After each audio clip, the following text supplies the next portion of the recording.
నమస్తే. Welcome to Manam TV. నేను anchor Siri. ప్రస్తుతం మనతో పాటు స్టూడియోలో ఉన్నారు వంటింటి చిట్కాల మాస్టర్, ఆయుర్వేదిక్ డాక్టర్ చిట్టిబొట్ల మధుసూదన శర్మ గారు. ఆయనతో మాట్లాడదాం. డాక్టర్ గారు నమస్తే. ఎలా ఉన్నారు డాక్టర్ గారు? నేను చాలా బాగున్నాను డాక్టర్ గారు. ఈ రోజుల్లో అందరూ ఫేస్ చేస్తున్న, అందరూ గుడ్ లుకింగ్ అనిపించాలని ఎక్స్పెక్ట్ చేసిన ఒక మేజర్ ప్రాబ్లం మీ దగ్గర తీసుకొస్తున్నాను. అదే బెల్లీ ఫ్యాట్. చాలా మంది బాడీ అంతా కూడా చాలా మందికి ఫ్యాట్ ఉండదు, కానీ బెల్లీ దగ్గర మాత్రం ఫ్యాట్ వచ్చేస్తూ ఉంటుంది. ఈ రోజుల్లో అయితే మనము చిన్న ఏజ్ వచ్చిన వాళ్ళ నుంచి కూడా చూస్తున్నాం. ఇంతకు ముందు అంటే పెద్దవాళ్ళలో ఏజ్ పెరిగే కొద్దీ ఆఫ్టర్ కిడ్స్ ఆడవాళ్ళలో అయితే అలా చూసేవాళ్ళం. కానీ ఈ రోజుల్లో లైఫ్ స్టైల్ చేంజెస్ వల్ల కూడా అయి ఉండొచ్చు.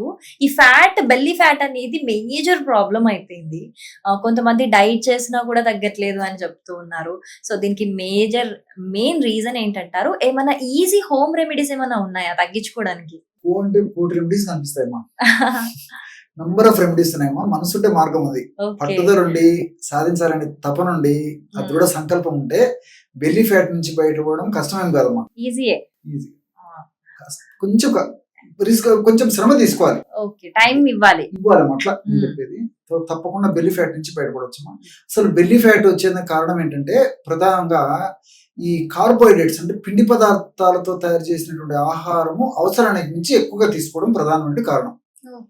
రెండవది fast foods, bakery foods, junk foods, ఇలాంటి ice creams, cool drinks, what not తెలుసు ఇవి తీసుకోవడం ఇంకో కారణం. షుగర్ కంటెంట్స్ ఎక్కువ. ఎగ్జాక్ట్లీ. మూడవది ఏంటంటే సెడెంటరీ లైఫ్.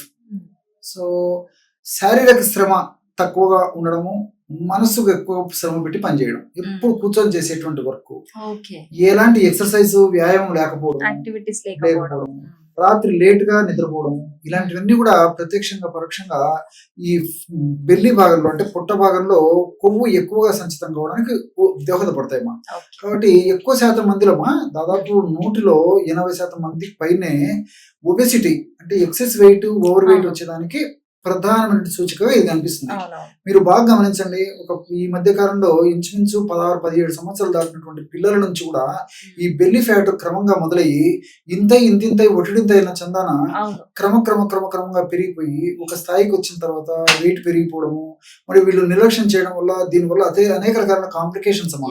అంటే బీపీ రావచ్చు, షుగర్ రావచ్చు, హార్మోనల్ ఇంబ్యాలెన్సెస్ రావచ్చు, గురక సమస్య రావచ్చు, అదే విధంగా వెయిట్, నేను చెప్పినట్టు విపరీతమైన వెయిట్ పెరిగేటువంటి పరిస్థితి చాలా కరెక్ట్ గా చెప్తున్నాను. సో హార్ట్ ప్రాబ్లమ్స్ రావచ్చు, మెదడుకు సంబంధించినటువంటి సమస్యలు రావచ్చు. సో అనేక రకాల జబ్బులకి కేంద్ర స్థానము, మూల స్థానము, ఆనవాళమైనటువంటి స్థానము ఏదయ్యా అంటే ఇది అనమాట. అంటే ఇది ఇండికేట్ చేస్తుంది జాగ్రత్త పడు, భవిష్యత్తులో ఇబ్బంది ఎదుర్కోకుండా నేను ముందే సూచనగా తెలియజేస్తున్నాను, ఈ సమస్య లేకుండా తొలగించుకొని చెప్పేసి మనకు హింట్ ఇచ్చినప్పటికీ, మరి బెల్లీ ఫ్యాట్ ఉన్నప్పుడు ఎక్కువ శాతం మందిలో ఒక స్థాయి వచ్చేంత వరకు ఎలాంటి ప్రాబ్లమ్స్ ఉండవమ్మా. చూసేదానికి కొంచెం ఆకారపరంగా ఇబ్బంది ఉంటుంది, కానీ వాళ్ళకి బాగా ఆకలి అవుతుంటుంది, బాగా మంచిగా ఆహారం తీసుకుంటుంటారు, మోషన్ ప్రాబ్లం ఉండదు, చక్కటి నిద్రపోతుంటారు, అన్ని ఇంచుమించు ఆల్మోస్ట్ 80% బాగుంటాయి. కానీ ఒక స్థాయికి వచ్చిన తర్వాత మొదలవుతాయి అనమాట. సో దీన్నే బెల్లీ ఫ్యాట్ అని, టమ్మీ ఫ్యాట్ అని రకరకాల పేర్లతో పిలుస్తుంటారమ్మా. సో మీరు అన్నట్లు మంచి హోమ్ రెమెడీ చెప్తాను చూడమ్మా, చాలా టాప్ గా పనిచేస్తుందమ్మా. దీనికి కావాల్సినటువంటివి ముఖ్యంగా ఒక ఆయిల్ కావాలి, కానీ 2 ఆయిల్స్ చెప్తానమ్మా. సో ఆవాల నూనె అంటే ఇది ఎక్స్టర్నల్ గా ఎక్స్టర్నల్ ఆయిల్స్ అప్లై చేసినా కూడా బెల్లీ ఫ్యాట్ తగ్గుతుంది. ఈ విషయం చాలా మందికి తెలియదు డాక్టర్ గారు. ఇంటర్నల్ గా ఏమన్నా ఫుడ్ రిస్ట్రిక్షన్స్ చేసుకుంటేనే తగ్గుతుంది అని తెలుసు, ఎక్స్టర్నల్ గురించి తెలియదు. ఇంట్రెస్టింగ్ ఉంది, చాలా మందికి తెలియదు. సో ఆవాల నూనె, సో వాళ్ళు మెడిసిన్ తయారు చేసుకుని వాడుకోవాలంటే ఆ సమస్య ఉన్నటువంటి వాళ్ళు ఆవాల నూనె, వర్షాకాలము శీతాకాలం అయితే ఆవాల నూనెతో ఔషధం తయారు చేసుకుని వాడుకోవాలి. వర్షాకాలం శీతాకాలం, వేసవి కాలం అయితే నువ్వుల నూనె. అందుకోసమే నేను ఒక ఆయిల్ అని చెప్తున్నాను, మరి 2 చెప్తున్నాను. సో సీజన్ బట్టి కాబట్టి వాడుకోవాలి. ఇప్పుడు వేసవి కాలం అనుకోండి, నువ్వుల నూనె వాడుకోవాలి, నువ్వుల నూనెతో ఔషధం తయారు చేసుకోవాలి. సో ఏదైనా అవసరాన్ని బట్టి ఆవాల నూనె కానీ నువ్వుల నూనె కానీ వాడుకోవాలి. ఫర్ ఎగ్జాంపుల్ 1 కిలో ఈ నూనె, ఏదో ఒకటి ఆవాల నూనె కానీ నువ్వుల నూనె కానీ తీసుకున్నారు అనుకోండి, 1 కిలో నూనెకి 1/2 కిలో అల్లపు రసం తీసుకోవాలి. అల్లాన్ని దంచేసేసి పిండి వేసేసి లేకపోతే మిక్సీలో వేసుకొని మెత్తగా చేసేసి పిండితే మంచిగా రసం వస్తుంది అమ్మా. సో 1/2 కిలో అంటే ఆయిల్లో ఆవాల నూనె కానీ నువ్వుల నూనె కానీ ఎంత తీసుకుంటాం అందులో సగం అల్లపు రసం తీసుకోవాలి.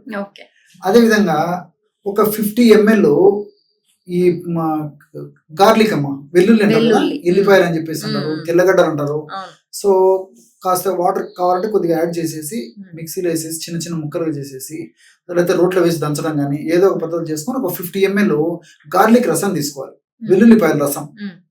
అందులో కలుపుకోవాలి.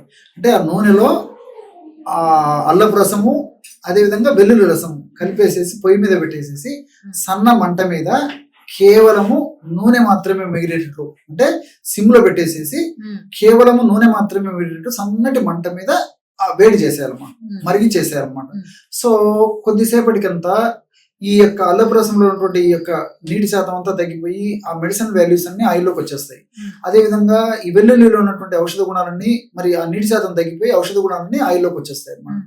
సో ఆ విధంగా తయారైన తర్వాత కిందికి దించేసేయాలి. సో ఎలా తెలుస్తుంది సార్ అని చెప్పేసి మీకు సందేహం రావచ్చు, మ్మ్. చేసుకుంటప్పుడు మాకు తెలియదు కదా సార్ ఎలాగ చేస్తారని. సో ఆయిల్ తయారైంది మనకి ఎలా తెలుస్తుంటే మా శబ్దం రావడం ఆగిపోతుంది మా.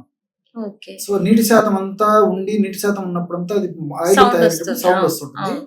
నీటి శాతం అంతా ఈరిపోతే సౌండ్ ఆగిపోతుంది. ఓకే. అంతేకాకుండా నురుగు రావడం మొదలవుతుంది, నురుగు వచ్చేస్తుంది పైన ఆయిల్ పైన. పైన మ్మ్. వండేటప్పుడు. మ్మ్. అప్పుడు దించేసారమ్మా. ఓకే. దించేసేసి ఒక 50 grams కర్పూరం, మన ఇంట్లో దొరికేటువంటి కర్పూరం మామూలు హారత్ కర్పూరం. హారతి కర్పూరం మ్మ్. వాడుకోవచ్చు. మ్మ్. జస్ట్ అలాగంటే ఇక పౌడర్ అయిపోతుంది. అవును. కర్పూరం పొడి అది వేసేసి మూత పెట్టేసారు, మ్మ్. ఇంతేమ్మా.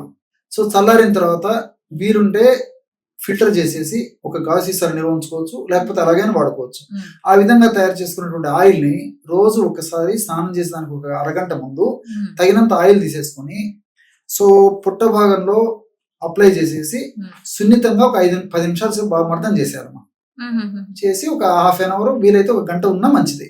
మ్మ్. ఆ తర్వాత గోరువెచ్చని నీటితో స్నానం చేయాలి, లేకపోతే రూమ్ టెంపరేచర్ గది ఉష్ణోగ్రత ఉన్నటువంటి నీటితో అయినా స్నానం చేయొచ్చు. మ్మ్. ఈ విధంగా రెగ్యులర్ గా చేయడం వల్ల పొట్ట భాగంలో కొవ్వు కణాల్లో అధికంగా సంచితమైనటువంటి కొవ్వు క్రమక్రమంగా కరగడం మొదలవుతుందమ్మా.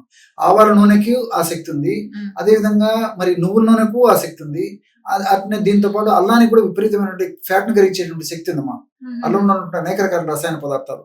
దీంతో పాటు మరి వెల్లుల్లికి కూడా ఆసక్తి ఉంది, కాబట్టి మనం Okay. పర్సనల్ గా వాడినప్పటికీ ఆ యొక్క ప్రభావం మాత్రం పనిచేస్తుంది. చాలా మంచి రెమెడీ చెప్పారు డాక్టర్ గారు. ఇది చాలా మందికి యూజ్ అవుతుంది. Thank you so much. Okay.